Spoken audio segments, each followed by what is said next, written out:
हर हर महादेव। 2022 का विधानसभा चुनाव सामने है और हर कोई अपनी तरह से इस चुनाव का आकलन कर रहा है। सबसे बड़ा है जनता का मूड और नेताओं के वादे इरादे। न्यूज़ इंडिया के तमाम दर्शकों को शेखर त्रिवेदी का भोले की नगरी वाराणसी से नमस्कार। हम आज काशी की जनता का मन टटोलेंगे। यहां पर अलग अलग पार्टियों के नेताओं की बात सुनेंगे, वो वादे इरादे जो 2022 के लिए जनता से किए गए हैं। जनता की सरकार चुनी जाएगी, जनता के द्वारा चुनी जाएगी और एक बार फिर लोकतंत्र का ये महाउत्सव अपने अगले चरण में प्रवेश कर जाएगा। मैं अपने सभी दर्शकों का हमारे साथ आए हुए खास मेहमानों से परिचय कराता हूं। हमारे साथ अब्दुल समद अंसारी जी हैं। समाजवादी पार्टी से आपका ताल्लुक है, आप पक्ष रखेंगे समाजवादी पार्टी का। मेरे साथ रोशनी जी हैं, कांग्रेस का पक्ष रखेंगी, बहुत बहुत स्वागत है आपका। मेरे साथ दिनेश नारायण सिंह जी हैं, भारतीय जनता पार्टी का पक्ष रखेंगे, बहुत बहुत स्वागत है आपका। मेरे साथ अभिनव राय जी हैं, आम आदमी पार्टी के युवा चेहरे हैं, आम आदमी पार्टी की तरफ से पक्ष रखेंगे। और इधर जनता जनार्दन, आप सबका भी बहुत बहुत अभिनंदन न्यूज़ इंडिया के इस मंच पर, इस कार्यक्रम में बहुत बहुत स्वागत है आप सभी का। आज इस चर्चा की शुरुआत, चूंकि वाराणसी प्रधानमंत्री नरेंद्र मोदी का संसदीय क्षेत्र है, 2014 और फिर 2019 दोनों बार काशी की जनता ने नरेंद्र मोदी पर विश्वास जताया। गुजरात से वो आते हैं, लेकिन जब बनारस से चुनाव लड़ते हैं तो भी एक इतिहास रच देता है ये वाराणसी शहर। तो सबसे पहले दिनेश जी, मैं आपसे ये जानना चाहूंगा कि वाराणसी को जब आप भारतीय जनता पार्टी की नज़र से देखते हैं, 8 विधानसभाएं यहाँ पर, 5 इस संसदीय क्षेत्र में आती हैं, जो परिवर्तन यहाँ पर भारतीय जनता पार्टी और खासतौर से प्रधानमंत्री के संसदीय क्षेत्र होने के नाते किया गया, क्या आपको लगता है कि जो 17 में हुआ वही 22 में होगा? उससे कहीं अधिक होगा, उससे कहीं अधिक होगा। और यहाँ आप मंच पर भी फर्क साफ देख रहे हैं। सारे सज्जन लोग अपने अपने पार्टी का सिंबल लगा लगा के खड़े हैं और काशी के लिए, पूरी काशी के विकास की जो जनता है ये खुद बोल रही है, यहाँ की सड़कें बोल रही हैं, कि इमारतें बोल रही हैं, यहाँ का विकास बोल रहा है। भारतीय जनता पार्टी को काशी में किसी पहचान की आवश्यकता नहीं है, किसी दुपट्टे पट्टे की आवश्यकता नहीं है। ये काशी नगरी है, हर हर बम बम बना रहेगा। काशी गलियों का शहर कहा जाता था, जो समस्याएं थीं उसको लेकर के किस तरीके से आप जनता के सामने बताएंगे कि 17 से, चूंकि विधानसभा का चुनाव है, जो राज्य सरकार के द्वारा तमाम काम कराए जाने चाहिए उनका उल्लेख आप करेंगे? बहुत अच्छा प्रश्न किया आपने। काशी गलियों का शहर है ये कहा गया था, इसमें दो राय नहीं, लेकिन काशी गलियों का शहर है इसको करके उल्टे ढंग से महिमा मंडित किया गया। गलियों का शहर है तो इसकी चौड़ाई क्यों नहीं बढ़ाई गई? गलियों का शहर करके अपनी कमियों को छिपाने का प्रयास किया गया। आज वही गलियों का शहर है कि देख रहे हैं कि चमचमा रही है सड़कें। आप देख रहे हैं कि आप काशी विश्वनाथ कॉरिडोर तक 4 व्हीलर से जा सकते हैं। ये सब विकास करने पर होता है, खाली कहने पर नहीं। वो कह के कि स्कूल बरगलाते थे ये गलियों का शहर है, गलियों का शहर है, गलियों का शहर है। गलियों का शहर था, लेकिन गलियों भी कैसी थी? आज के पहले अगर आप कभी एंकरिंग करने या कभी अपना शूट करने आए होंगे तो देखे होंगे काशी का क्या था। तो परिवर्तन तो बिल्कुल साफ नज़र आ रहा है और विकास की तो धारा बह रही है। विकास क्रमिक रूप से नहीं हो रहा है कि स्टेप बाय धारा बह रही है। योजनाएं परियोजनाएं, योजनाएं परियोजनाएं, योजनाओं परियोजनाएं। काशी के लिए तो पूछिए मत, जिस बार जितनी बार प्रधानमंत्री जी आते हैं 500,000 करोड़ रुपया दे के ही जाते हैं। आपने देखा है, सुना है। तो विकास के बारे में तो मत पूछिए। काशी जो लोग पहले आए थे, अभी एक हम पेशे से वकील हैं, एक हमारे क्लाइंट आए लखीमपुर खीरी से और बाई रोड आए, बाबतपुर के बाद आए तो मेरे चौकी पर बैठे और कहे कि मुझे तो विश्वास नहीं होता कि ये काशी की सड़कें हैं। ये विकास है। बाहर के किसी आदमी से पूछ लीजिए, काशी के हम सब हैं, हम तो बताएंगे ही बताएंगे, लेकिन किसी बाहर के व्यक्ति से पूछ लीजिए काशी कैसा है तो वो आपको अच्छा बताएगा। बिल्कुल, हम जनता के पास भी आएंगे और तब यहाँ काशी की बात, जो विकास के दावे हैं उसका जनता से भी मन टटोलेंगे उनका कि क्या हुआ है क्या नहीं हुआ है। भारतीय जनता पार्टी के सामने जो चुनौती पेश करने की कवायद चल रही है उसमें समाजवादी पार्टी अपना बड़ा दमखम लगा रही है। अंसारी साहब हमारे साथ में हैं। अंसारी साहब, मैं ये भी बता दूं कि लगातार राजनीतिक रूप से सक्रिय रहे हैं और बीते चुनाव में कांग्रेस की तरफ से प्रत्याशी थे, अब समाजवादी पार्टी की तरफ से प्रत्याशी हैं और जिस तरह से समाजवादी पार्टी अपना दमखम इस चुनाव में लगा रही है, अंसारी साहब ये बताइए कि काशी के विकास को लेकर के जो बात बीजेपी की तरफ से कही गई है वो समाजवादी पार्टी को भी नजर आ रहा है या कुछ छूट रहा है? देखिए, अभी बड़े भाई ने कहा जैसे कि भारतीय जनता पार्टी की आदत में यह बात शामिल है कि जनता से किस तरीके से झूठ बोला जाए। राजनीतिक मंच है, चुनाव सामने है, उस दृष्टि से आपने एक डिबेट रखी है यहाँ और समस्त पार्टियों के प्रतिनिधि यहाँ हैं, तो अपने अपने पार्टी का सिंबल भी लगाए हुए हैं कि सामने ऑडियंस देख रही है, तो उनमें यह भ्रम ना रहे कि कौन किस पार्टी से समर्थित है। और आप प्रत्येक पार्टियों के प्रतिनिधियों से उनका व्यू जानना चाह रहे हैं।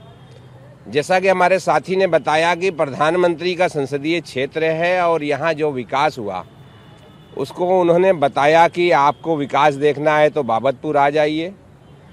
तो मैं आपके मंच के माध्यम से यह जानना चाहता हूँ कि यह बाबतपुर का विकास कब से शुरू हुआ था।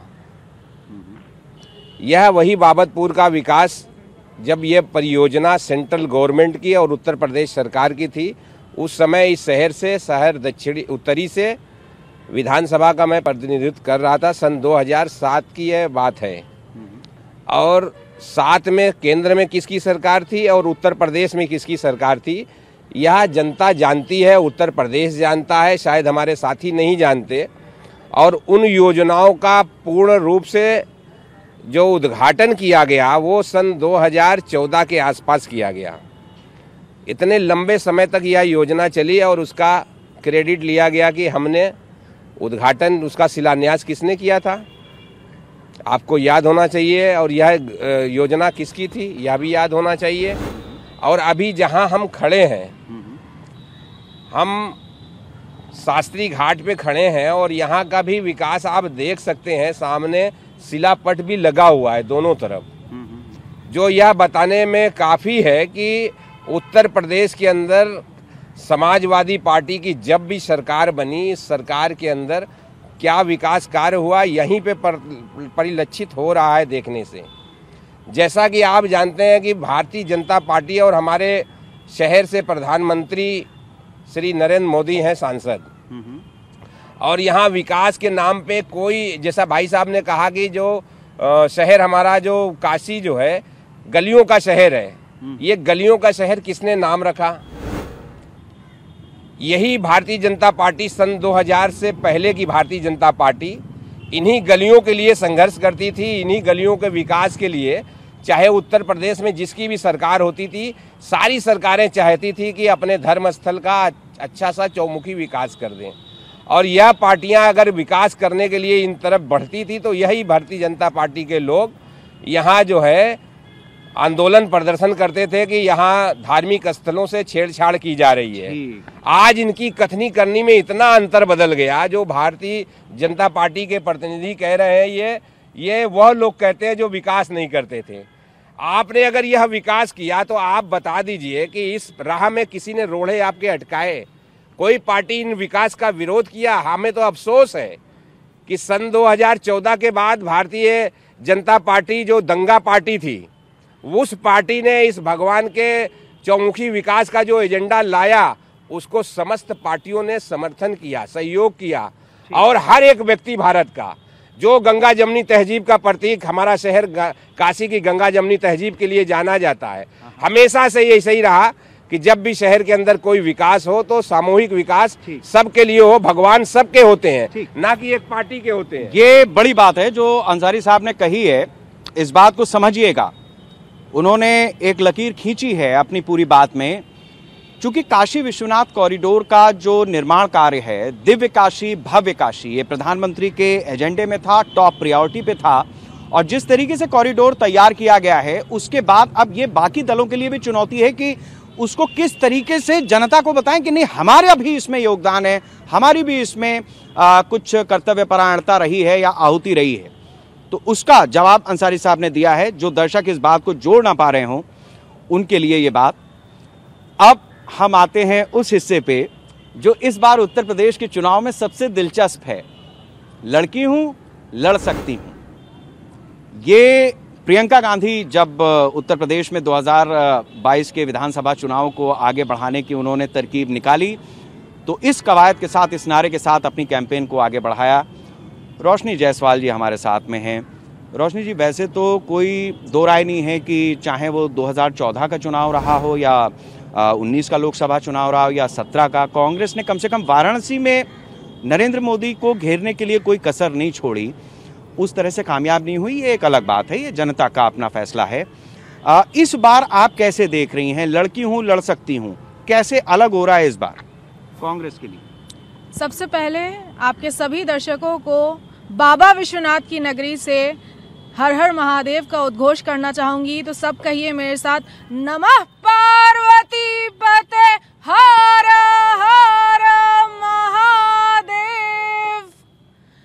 जिस तरह से हमारी नेता आदरणीय प्रियंका गांधी जी ने महिलाओं को सशक्त करने का काम किया है, लड़की हूं, लड़ सकती हूं का नारा दिया है, और बात करें अगर मोदी जी के संसदीय क्षेत्र बनारस की, तो यहाँ 6-8 महीने पहले की ही बात है, कोरोना के सेकेंड वेव में जिस तरह से यहाँ पे भी आप सबके जितने दर्शक बैठे हैं उन सब से भी अगर आप पूछेंगे तो कोई भी यहाँ पे ऐसा नहीं होगा जिसने किसी अपने को नहीं खोया।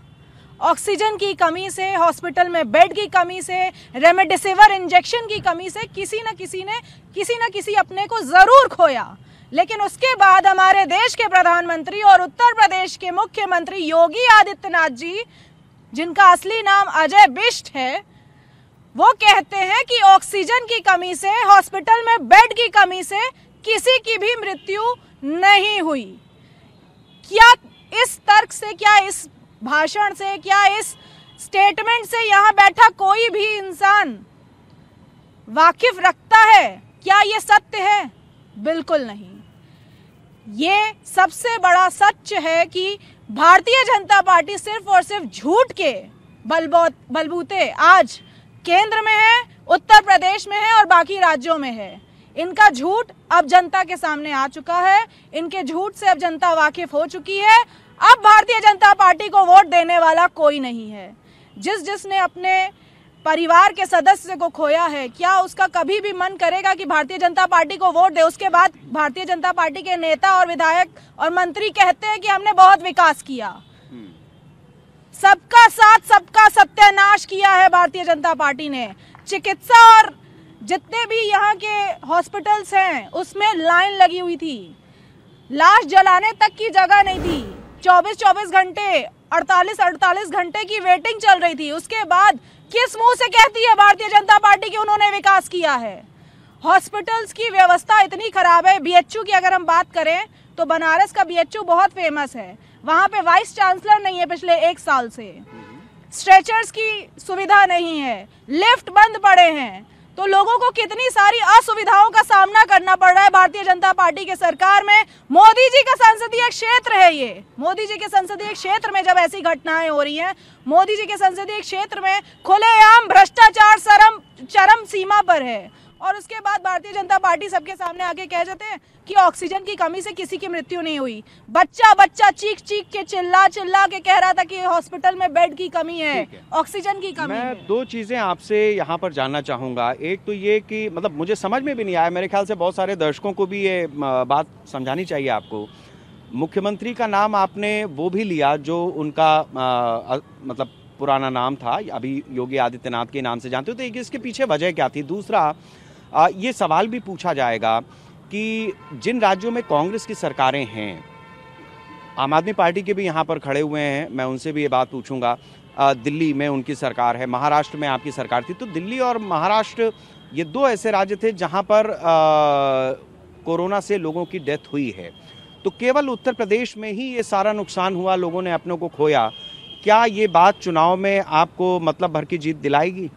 देखिए, जिन स्टेट्स में कांग्रेस की सरकार है वहां पे कांग्रेस के हर कार्यकर्ता ने लोगों की मदद करने का कार्य किया, लेकिन मोदी जी के संसदीय क्षेत्र में 8 विधायक हैं, 3 मंत्री हैं, 1 मेयर हैं, सब के सब भारतीय जनता पार्टी के, और उस क्षेत्र की जनता को चीख चीख के चिल्ला चिल्ला के अपनी जान गंवानी पड़ रही थी ऑक्सीजन की कमी से, जब यहाँ की जनता को सबसे ज्यादा जरूरत थी अपने जनप्रतिनिधियों की, सब के सब क्वारंटाइन में थे। ठीक है, किसी ने भी जनता की सेवा नहीं की। दूसरे सवाल का भी जवाब दे दें कि मुख्यमंत्री का जो पुरातन नाम है उसको लेने का कारण? पुरातन नाम क्या, उनका असली नाम तो वही है। उन्होंने अपना नाम फेर बदल किया है योगी आदित्यनाथ जी। उनके आधार कार्ड पे तो अजय बिष्ट ही है, तो उसमें उनको बुरा नहीं लगना चाहिए। ये जो जनता न पकड़ पाई, मैंने इसीलिए पूछा, नाम बदलने की भी सियासत, बिल्कुल नाम बदलने की, तो ये इसका जवाब लेंगे आगे। अभी सब सवाल इकट्ठा हो रहे हैं, मैं आऊंगा आपके पास पूरी तरह से, एक बार एक राउंड हो जाए। अभिनव राय जी हमारे साथ में है आम आदमी पार्टी के, और आम आदमी पार्टी का भी दिलचस्प रहा है। वाराणसी में नरेंद्र मोदी को घेरने के लिए कोई भी पार्टी हो, उसने कसर नहीं छोड़ी। अरविंद केजरीवाल भी यहाँ से चुनाव लड़ने आए और अपनी तरह से उन्होंने दमखम दिखाया। आम आदमी पार्टी अपनी तरह से चुनाव लड़ाई है उत्तर प्रदेश में।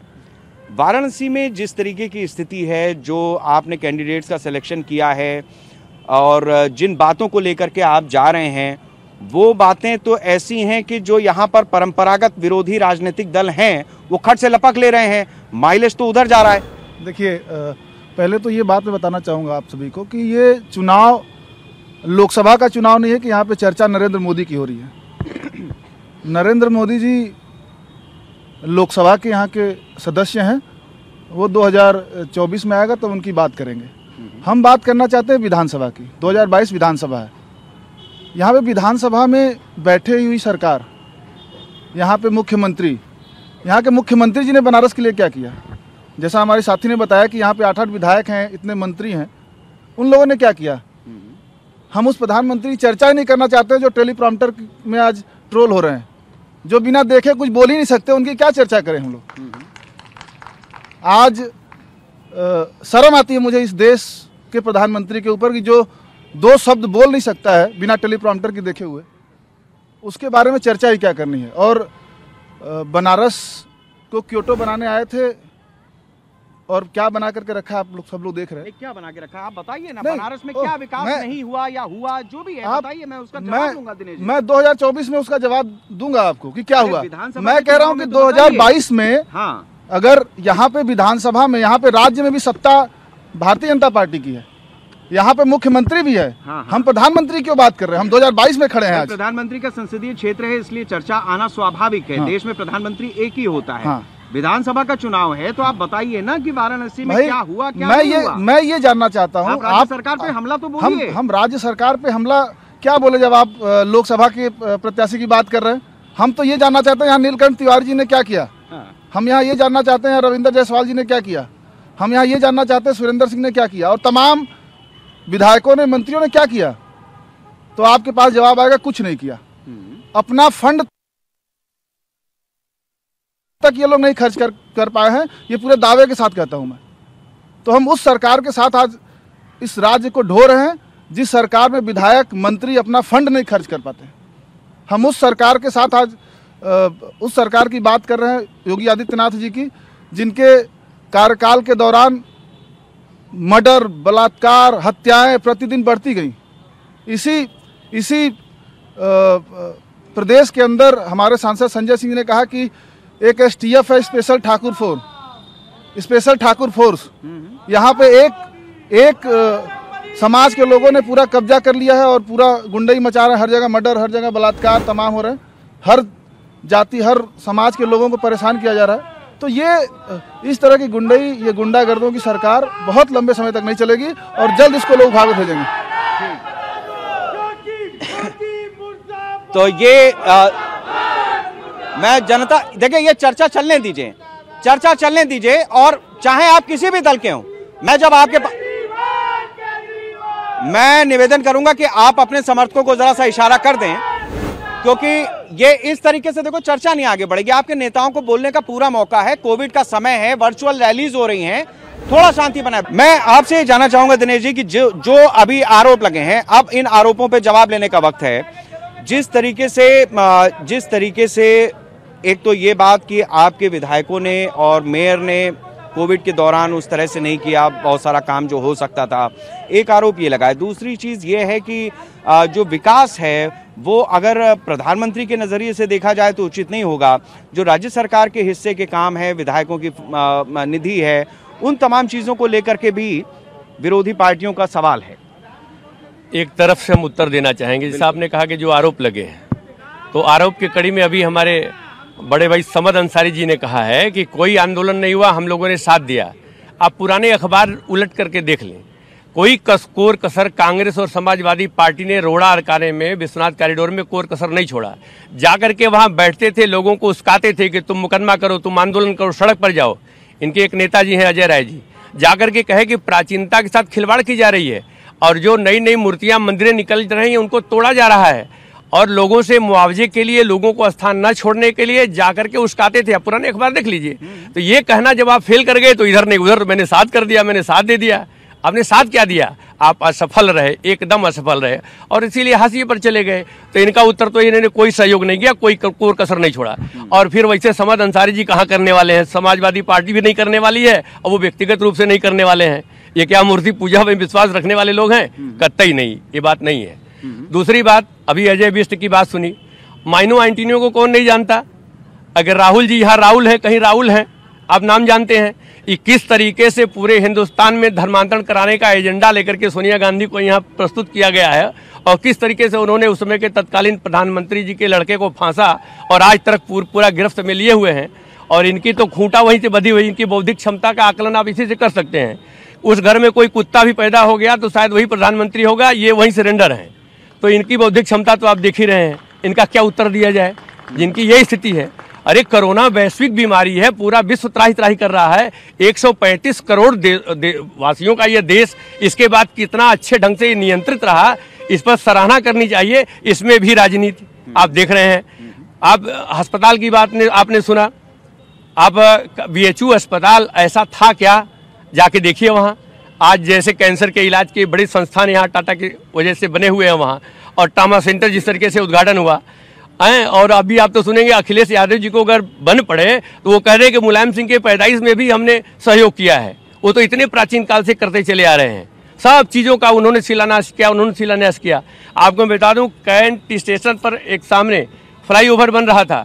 आप अगर बनारस की जनता से पूछेंगे, उस पिलर को निकाल करके दूसरा बनाया गया, इस तरीके से बनाया गया है। और जो उस समय के कांग्रेस के या समाजवादी पार्टी के समय के ओवरब्रिज बने हैं, सामने घाट आप चले जाके देख लीजिए, आप यहीं चौका घाट वाला देख लीजिए, उनकी स्थिति क्या है? दोहरा करना पड़ा, बनाना पड़ा, इसलिए कि इनको तो जनसंख्या के संतुलन असंतुलन का आगे चल के भविष्य की तो कोई जानकारी थी नहीं, न उस तरीके से करते हैं। पैसे का अपव्यय करना, जो भी शिलान्यास, जो भी पुल बने हैं, उनकी स्थिति जाके तब देख लीजिए और अब देख लीजिए क्या स्थिति है। तोड़ के बढ़ाना पड़ा, उतना पूरा पैसा उत्तर प्रदेश सरकार का, ब्रिज कारपोरेशन का वेस्ट हुआ इनके गलत आकलन की वजह से। दूसरी बात, अब मेरे बगल में जो भाई साहब हैं आम आदमी पार्टी वाले, एक बार आके गंगा में डुबकी लगा के चले गए हैं, झाड़ू लेके गली गली टहल के चले गए हैं, और फिर पनपे हैं। इनको इनका हस्त्र पता चल जाएगा, तुम कहाँ खड़े हो, इनको इतनी औकात पल जाएगी कहाँ खड़े हो। शीला दीक्षित के खिलाफ कई ट्रक पड़े थे सबूत, वो कहाँ चले गए पता नहीं। भ्रष्टाचार का इस समय अगर कोई सबसे बड़ा अगर कुतुब मीनार है तो केजरीवाल है। अब पंजाब के लिए आकलन हो रहा है वोटिंग के लिए कि यहाँ मुख्यमंत्री कौन होगा, भगवंत मान होंगे कि कौन होंगे। पंजाब का आदमी वोटिंग नहीं करता, दिल्ली का आदमी वोटिंग करता है। 98% इनको मिल गया, 3% इनको मिल गया। वो आदमी कहाँ का वोटिंग करने वाला है भाई? तो ये तो स्थिति है। केवल जनता को किस तरीके से अच्छी चिकनी चुपड़ी बातों से मूर्ख बनाना। अभी कहते हैं कि प्रधानमंत्री बोल नहीं सकते, प्रधानमंत्री के बोलने पर पूरी की पूरी टीम कहती है कि एक प्रधानमंत्री था जो चुप ही रहता था, एक प्रधानमंत्री बोलता जाता है, और उसके बोलने पर ये कह रहे हैं। अरे भाई, अपने कम से कम अपनी स्थिति को तो देखियो, अपनी स्थिति को तो देखो। अरे तुम तो देख के भी नहीं बोल सकते, तुम तो देख के नहीं बोल सकते, तुम्हारे पास कोई क्षमता ही नहीं है, बौद्धिक क्षमता नहीं है। तुम तो जिसके कंधे पर चढ़ के बड़े हुए, आज पड़े हैं अन्ना जी, वहां कोई पूछने नहीं जाता। जिसके कंधे पर उनके साथ छल किया, जिसको राजनीतिक संरक्षण दिया, उसको साथ छल किया कि वो पड़े हुए हैं।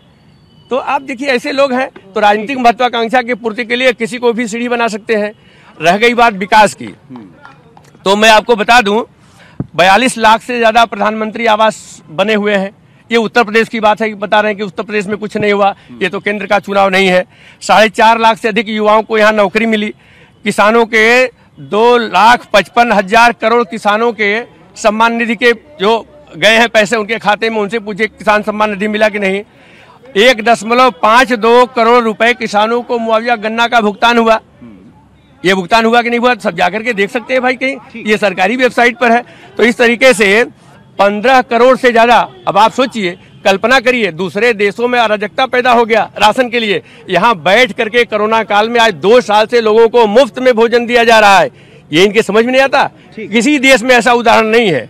और थोड़ा कुछ आपको बता दें, लंबी मैं आऊंगा, फिर आऊंगा आपके पास। तो ये भारतीय जनता पार्टी की तरफ से सिंह साहब ने पूरा जवाब देने की कोशिश की है। मैं आपसे अब ये समझना चाहूंगा कि जो कांग्रेस एक समय पे पूरा देश चलाती थी, प्रदेश चलाती थी, आज भी आपके कई कद्दावर नेता हैं, क्या वजह है कि उस तरीके से चीजों को सामने रखने में चूक जा रही है कांग्रेस, और खास तौर से वाराणसी जहां पर कांग्रेस लगातार अपना एक दमखम दिखाती आई है, आपको लगता है कि इस बार वो उन वादों इरादों के साथ जा रही है, या फिर केवल मोदी या योगी का विरोध करके आपको लगता है कि वोट मिलेंगे? देखिए, कांग्रेस हमेशा गंगा जमुनी की तहजीब को लेके चलने वाली पार्टी है। हिंदू मुस्लिम पाकिस्तान के अलावा भारतीय जनता पार्टी कुछ नहीं जानती, लेकिन कांग्रेस पार्टी शिक्षा, चिकित्सा और रोजगार की बातें करती है। रोजगार कितने वादे किए थे उत्तर प्रदेश में सरकार बनाने से पहले भारतीय जनता पार्टी ने, कितने दिए? मैं पूछना चाहती हूँ भारतीय जनता पार्टी के प्रवक्ता से, उन्होंने भी कितने स्मार्ट सिटीज बनाने का वादा किया था, कितनी स्मार्ट सिटीज बनी? कितने मेट्रो बनाने के वादे किए गए थे, कितने मेट्रो बने? महिलाओं की सुरक्षा के लिए कितने वादे किए गए थे? हाथरस की घटना में जिस तरह से आधी रात को हिंदू धर्म के खिलाफ जाकर अंतिम संस्कार किया गया बिना उनके परिवार वालों के मौजूदगी के, तो ये सिर्फ और सिर्फ उत्तर प्रदेश में ही पॉसिबल है। अगर आप एनसीआरबी का डेटा उठा के देख लेंगे तो गुंडा राज में नंबर 1 पे है उत्तर प्रदेश, भ्रष्टाचार में नंबर 1 पे है, महिलाओं के खिलाफ अपराध में नंबर 1 पे है। भारतीय जनता पार्टी के प्रवक्ताओं से कहा करिए कि पहले पढ़ के आया करें, उसके बाद उत्तर दिया करें, क्योंकि बिना पढ़े लोगों को इस तरह से बेवकूफ बनाने का धंधा आप छोड़ दें। भारतीय जनता पार्टी बहुत बेवकूफ बना लिया जनता को। बात जो सवाल था वो वहीं का वहीं रह गया कि योगी और मोदी पर या बीजेपी पर हमला बोलकर ही क्या चीजें आएंगी, या कोई नेता ऐसा भी होगा, पार्टी ऐसी भी होगी जो अपना विजन सामने रखेगी। अंसारी साहब, इसमें तो कोई दो राय नहीं है कि अगर वोटों का पोलराइजेशन होता है तो उसका लाभ एक तरफ नहीं जाता है। अगर 90 के दशक में पोलराइजेशन हुआ, मुस्लिम एक हुए, तो उसका फायदा बाकी दलों ने भी उठाया। अगर 2014 के बाद से हिंदू समाज एक हुआ तो उसका फायदा भारतीय जनता पार्टी उठा रही है।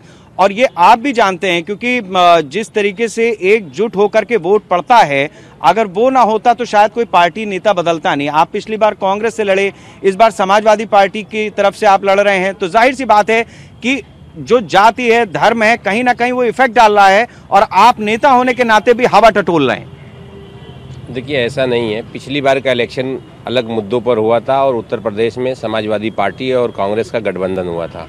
उसके तहत प्रत्याशी में था यहाँ उत्तरी विधानसभा में, और जनता से बड़ा समर्थन भी मिला था। इस बार का इलेक्शन बिल्कुल अलग है। सरकार जो सन 2017 में उत्तर प्रदेश में बनी, जिन मुद्दों पर बनी, उन मुद्दों पर सरकार ने काम नहीं किया। विकास के नाम पे आप शहर के अंदर बता दीजिए कि कौन सी योजना का सरकार ने शिलान्यास किया था और अब उद्घाटन करके सरकार चुनाव में आई है। सरकार के पास बताने के लिए कोई मुद्दे नहीं है। सरकार ने कहा था हम 15 लाख देंगे, नहीं दी। 2 करोड़ नौजवानों को रोजगार दे रहे थे, नहीं दिए। तो सरकार केवल बातों में उलझा के, और सरकार ने जिस तरीके से आप देखें कोरोना काल के दौरान जनता को जितनी दुश्वारियों का सामना करना पड़ा, ऑक्सीजन नहीं मिला, दवा नहीं मिली, इलाज के अभाव में कोई ऐसा परिवार नहीं है जिसके लोगों ने अपनी जानें ना गंवाई हो। और ऐसी भयंकर विकट स्थिति में तो ये तो आपके नेता ने कहा ना, इसमें क्यों आप अखिलेश को छोड़ते हैं? उन्होंने कहा कि भाई जब समाजवादी की सरकार बनेगी, समाजवादी वैक्सीन आएगी तब लगवाना।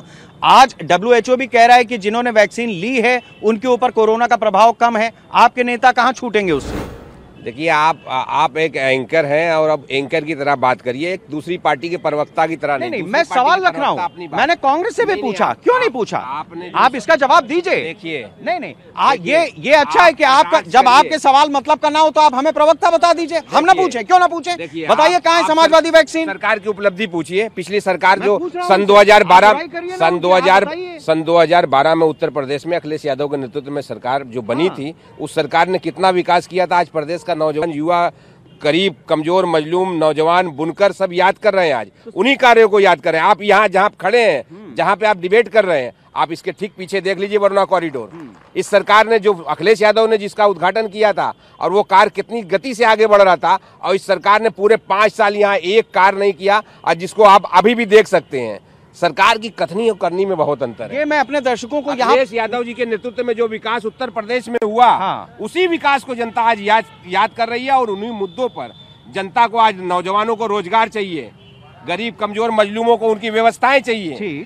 और उत्तर प्रदेश सरकार जो जनता के साथ धोखा की है, भारतीय जनता पार्टी की सरकार जो उत्तर प्रदेश की जनता के साथ धोखा की, सरकार ने बात किया था कब्रिस्तान और शमशान की।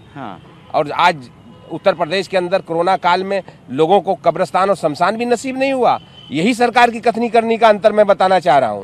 उत्तर प्रदेश के अंदर जिस तरीके से भारतीय जनता पार्टी ने अराजकता का माहौल बनाया, आज इलेक्शन जैसे ही डिक्लेयर हुआ, भारतीय जनता पार्टी के नेताओं में भगदड़ मच गई। क्या बात है, जब इतना अच्छा काम कर रहे थे इनके नेता भाग क्यों रहे हैं? ठीक, नेता भाग क्यों रहे? ये एक दिलचस्प चीज है, इसको हम मीडिया वाले भी अगर ना कहें तो बात अधूरी रह जाएगी। हम अगर पलट करके सवाल कर लेते हैं तो हम किसी भी पार्टी के प्रवक्ता हो जाते हैं। मसलन ये जिस शास्त्री घाट पे हो रहा है, ये घाट अखिलेश यादव के समय पे जब 2012 से 17 की उनकी सरकार थी, उस समय पे डेवलप किया गया। लेकिन ये 14 के बाद हुआ। ये भी एक हिस्सा है कि जब 80 घाट पर, जब घाटों पर प्रधानमंत्री नरेंद्र मोदी की वो तस्वीरें वायरल हुई, तो इसका भी विकास हुआ। तो विकास ऐसा नहीं आप कंपटीशन में करिए ना। अच्छा, ये तो जनता के फायदे की बात है, हम यहां पर कर पा रहे हैं चर्चा, वरना शायद ये जगह ही ना होती। तो ऐसी स्थिति है। मैं आपसे जानना चाहूंगा अभिनव जी कि ठीक है, राजनीतिक, चूंकि आप एक प्रतिनिधि हैं, राजनीतिक पार्टी से ताल्लुक रखते हैं, तो आप अपनी बात कहेंगे जरूर, आरोप भी लगाएंगे। लेकिन एक बात तो है कि राजनीति में अगर अलग अलग भी सरकारें हैं और कंपटीशन चलना शुरू होता है, तो आज हम दिल्ली को भी देख रहे हैं, महाराष्ट्र को भी देख रहे हैं, यूपी को भी, कहीं डबल इंजन अगर काम कर रहा है तो कहीं पर कंपटीशन भी चल रहा है कि हम क्या चीज नहीं दे सकते हैं। देखिए, सबसे पहले तो ये मंदिर, मस्जिद, शमशान, कब्रिस्तान, ये इनकी राजनीति हो सकती है, मेरी राजनीति नहीं है। आम आदमी पार्टी की राजनीति है मुफ्त बिजली देने की राजनीति। अच्छा, जिसको आज ये सभी लोग फॉलो कर रहे हैं। हाँ। आम आदमी पार्टी की राजनीति है मुफ्त पानी देने की राजनीति, जिसको ये लोग फॉलो कर रहे हैं। आम आदमी पार्टी की राजनीति है मुफ्त रोजगार देने की राजनीति, मुफ्त शिक्षा देने की राजनीति और वर्ल्ड क्लास शिक्षा देने की राजनीति, मुफ्त कोचिंग देने की राजनीति, मुफ्त तीर्थ यात्रा कराने की राजनीति, मुफ्त सीसीटीवी कैमरा, मुफ्त राशन, मुफ्त वाईफाई, मुफ्त डोर स्टेप डिलीवरी देने की राजनीति। तो मैं ये कहना चाहता हूं कि अगर हम मंदिर मस्जिद की बजाय हम कब्रिस्तान, शमशान, पाकिस्तान, मुसलमान, हिंदू की बजाय अगर जनता को उनकी बुनियादी सुविधाओं को देने का काम करें, तो मुझे लगता है ये सभी पार्टियों के लिए बेहतर राजनीति होगी। जैसा आम आदमी पार्टी ने दिल्ली में किया है, सभी बुनियादी सुविधाओं को मुफ्त देने का काम किया है, उसी एजेंडे पे आज उत्तर प्रदेश में भी हम चुनाव लड़ रहे हैं और निश्चित तौर पे इसको जनता वो मुफ्त राशन दे रहे हैं, उस पर कुछ कहेंगे? देखिए, मुफ्त राशन कब से दे रहे हैं जरा पूछिए, 4.5 साल से कहाँ थे, मुफ्त राशन कहाँ था? ठीक है, मेरा जवाब मिल गया। तो ये देखिए, राजनीति में अपनी तरह की चीजें लाई जाती हैं, समझी जाती हैं। आज हम बाबा भोले की नगरी काशी में हैं, वाराणसी में हैं और समझ रहे हैं यहाँ पर जनता का मूड। लोगों के बीच हम बैठे हुए हैं। आप बताइए कि वाराणसी का विकास हुआ या नहीं हुआ बीते 5 सालों में, और अगर हुआ तो किस तरह से हुआ, और नहीं हुआ तो क्यों नहीं, क्या चीज नहीं हुई?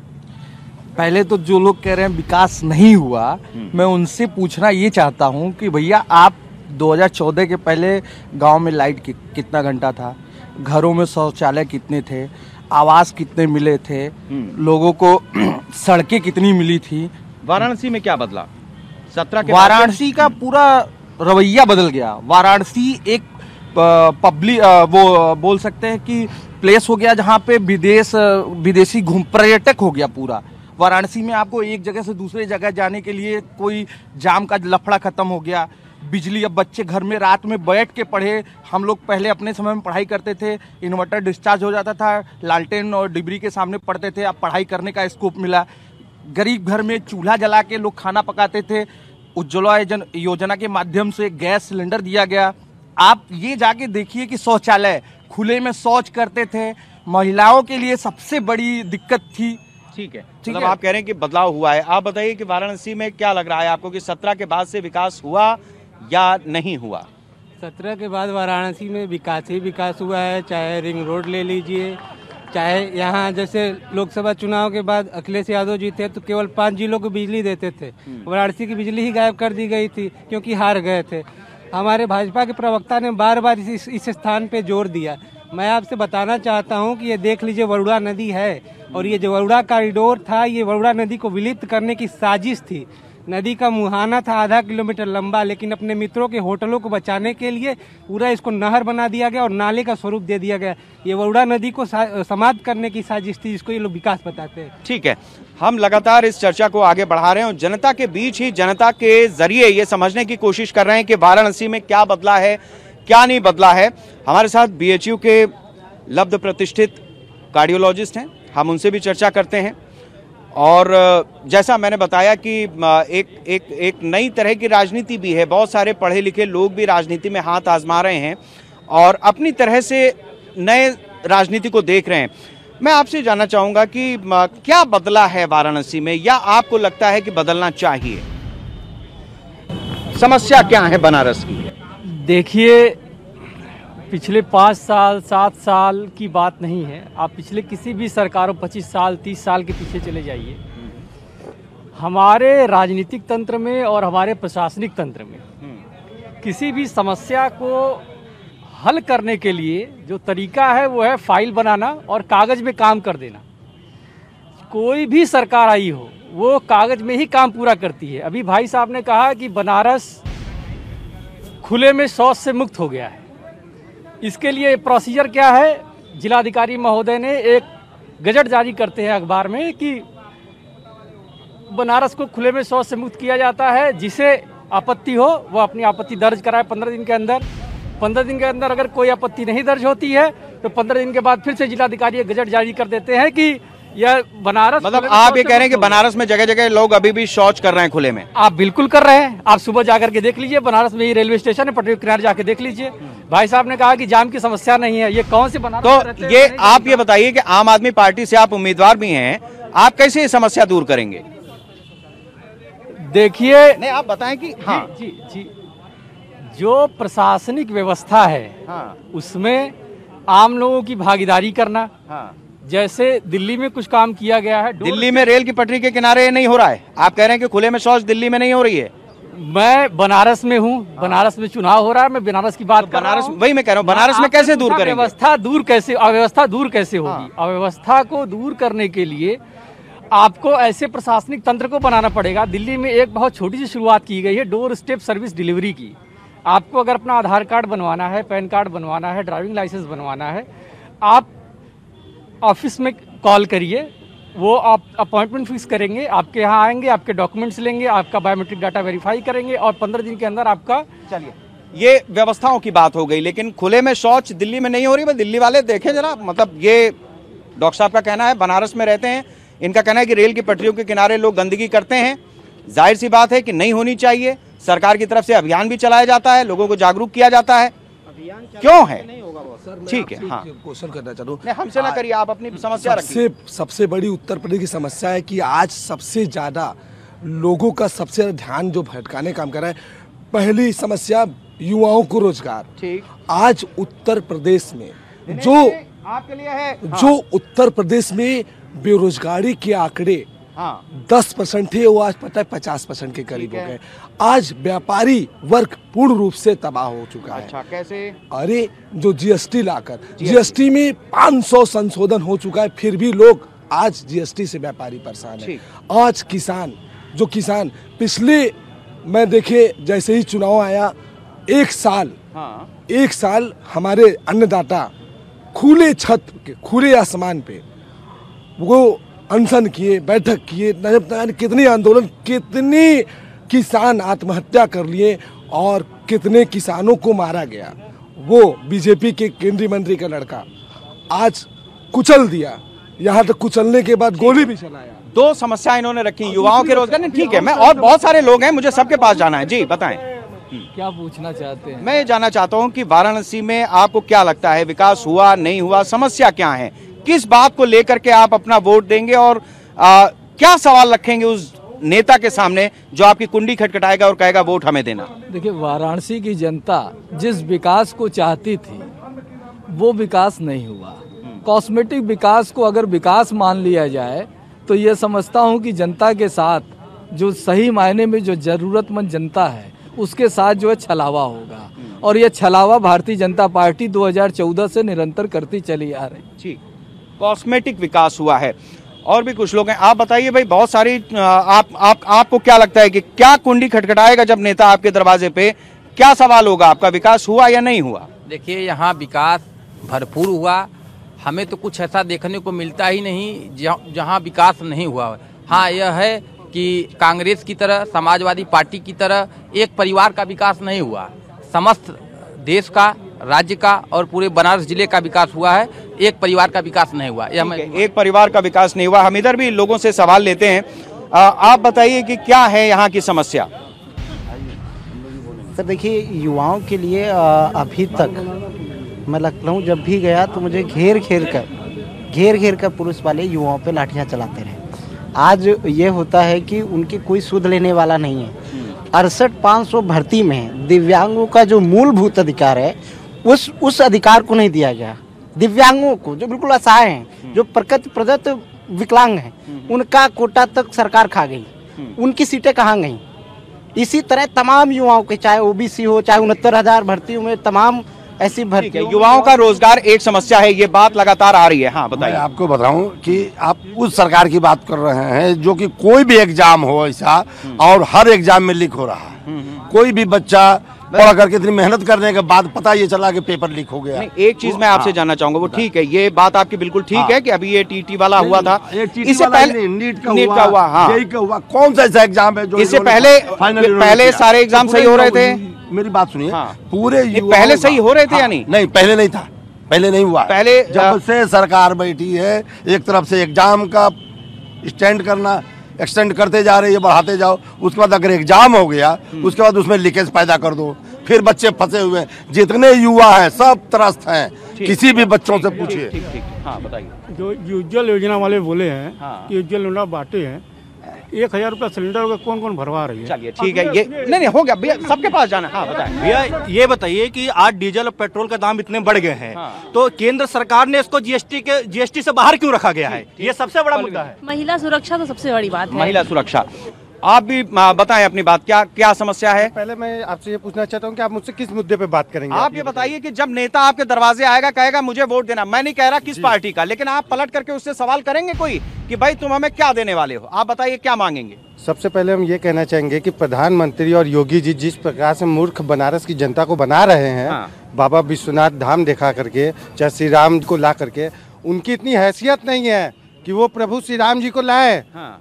उनकी इतनी हैसियत नहीं है। ये आपका दरवाजा जब कोई खटखटाएगा तो आप प्रभु श्री राम और भोलेनाथ पे चलें, यही समस्या है, ये भी समस्या है ना। आप अपना सवाल रखिए, आपके पास जब मौका है तो जनता को भी अपने सवाल तैयार रखने पड़ेंगे, और इस बात से मेरे ख्याल से हर पार्टी का नेता समर्थन करेगा इस बात का कि उसके लिए सवाल होना चाहिए। बताइए सर, मेरा ये कहना है, जिस सनातन धर्म की ये बात कर रहे थे, या जिन योजनाओं की बात कर रहे थे, योजनाओं के तहत कितने घोटाले होते हैं। एक सीधा मुद्दा मैं बताता हूँ, इनके आयुष्मान योजना के तहत जो इन्होंने बनाया है, बनारस नहीं, कहीं भी किसी भी हॉस्पिटल के अंदर वो चीज वैलिड है या यूज हो रही है, तो मुझसे ये बात करें। ठीक है, आप बताइए दादा, क्या बदला बनारस में, बदला या नहीं बदला? ये बताइए, जहाँ आप हैं, अखिलेश जी ने इनको बनाया, घाट किया, इसको एक तो डेवलप नहीं कर रहे थे, सफाई तक नहीं कर पा रहे वरना की। इतना पानी महंगा हुआ है, ये भी गंगा जी में जाके गिरती हैं। ठीक, वरना तो ये भी है। हाँ आप बताइए।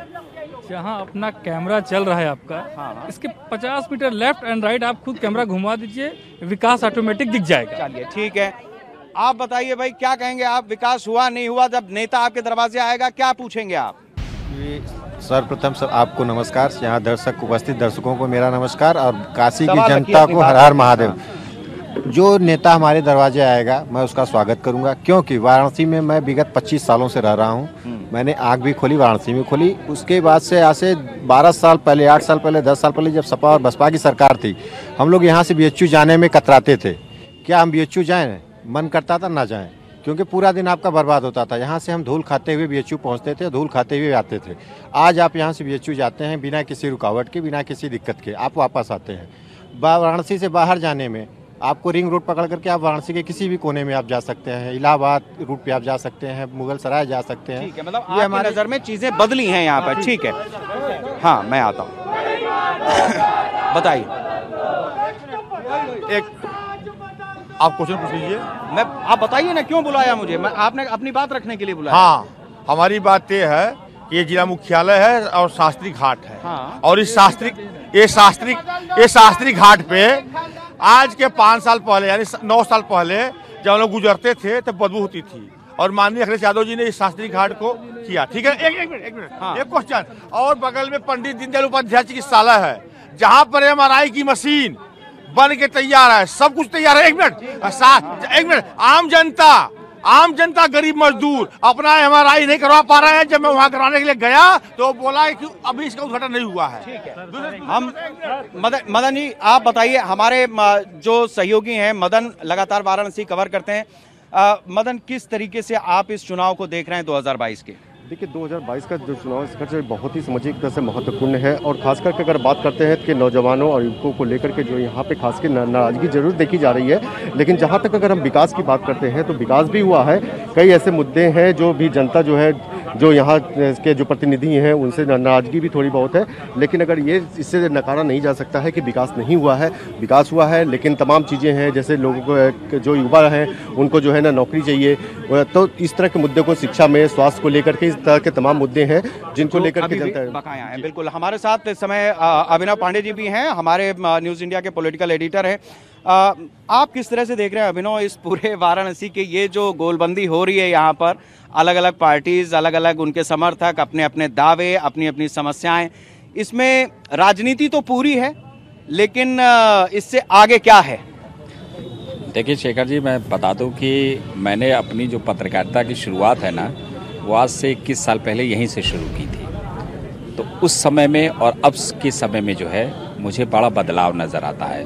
चूँकि ये भोले बाबा की नगरी है, यहाँ पे कोई भी ऐसा व्यक्ति नहीं है जो यहाँ पे ऐसी बाबा की महिमा माया है, जो भी यहाँ आता है वो यहीं का होके जाता है।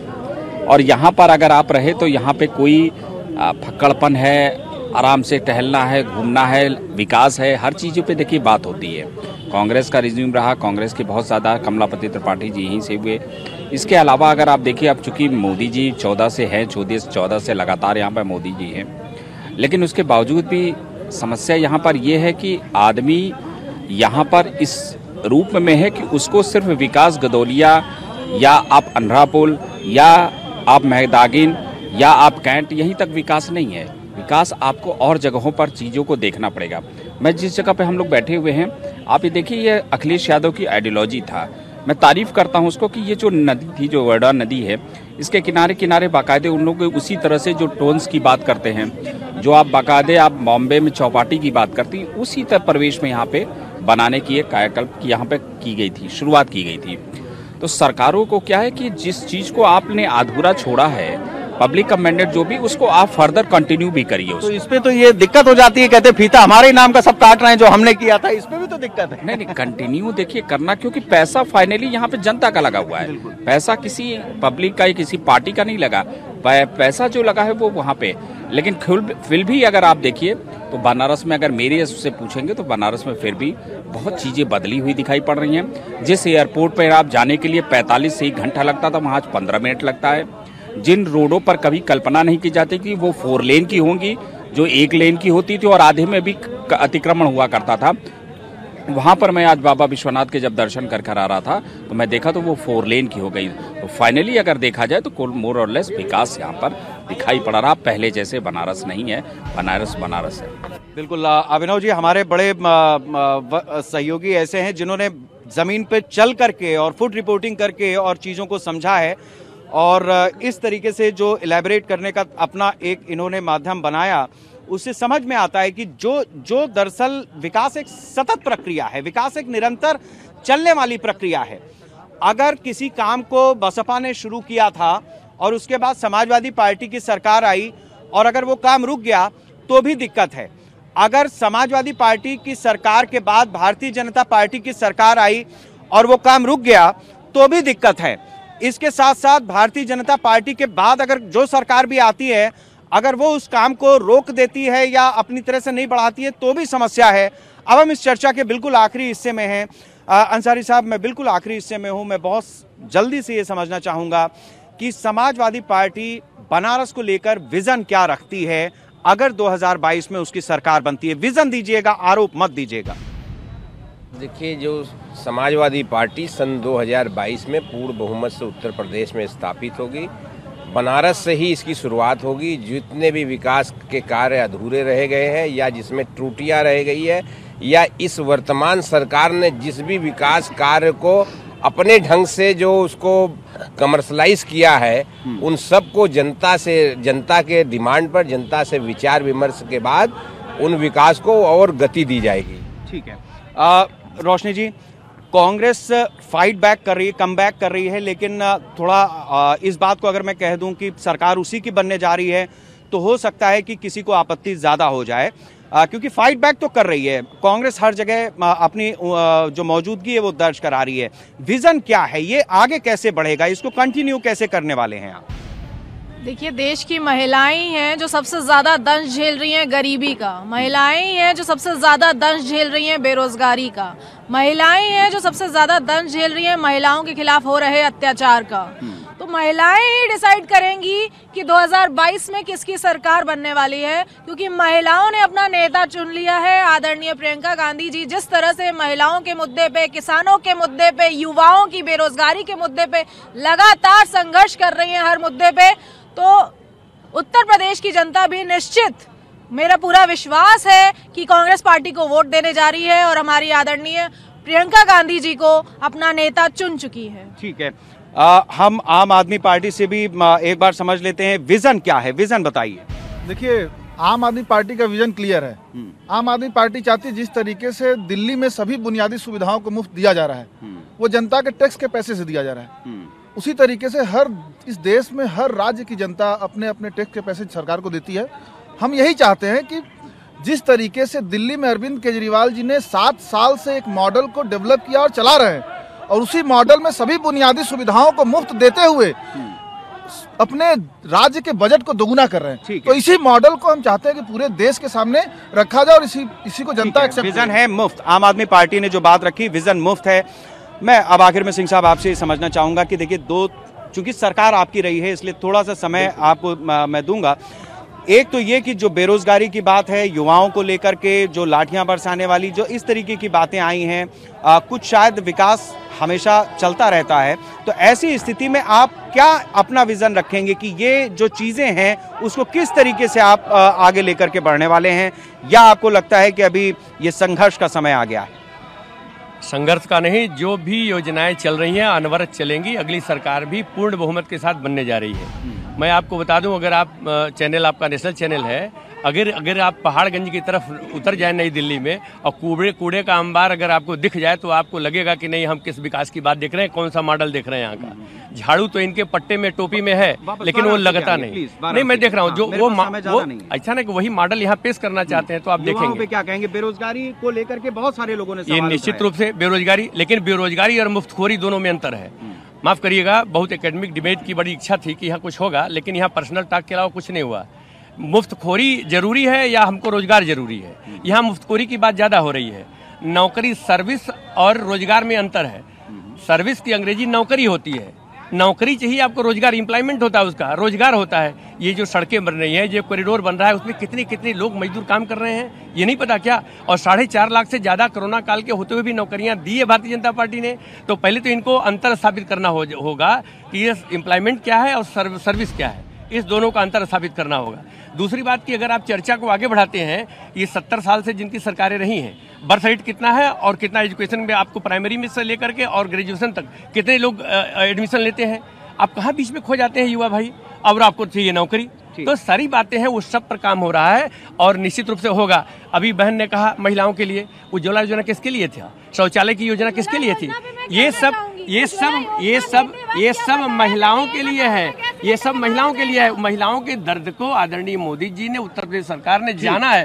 और 1.5 लाख, अभी बिजली की बात कही, अभी बिजली आ जाता हूँ, 1.5 लाख उज्ज्वला गैस योजना महिलाओं के लिए लेके आई थी भारतीय जनता पार्टी। उससे पहले बताया था कि 1000 रुपए गैस सिलेंडर का भाव हो जाएगा। ठीक। अरे भैया मिलता नहीं था, 9 ठो देंगे बाकी 1500 में देंगे, भूल गई क्या?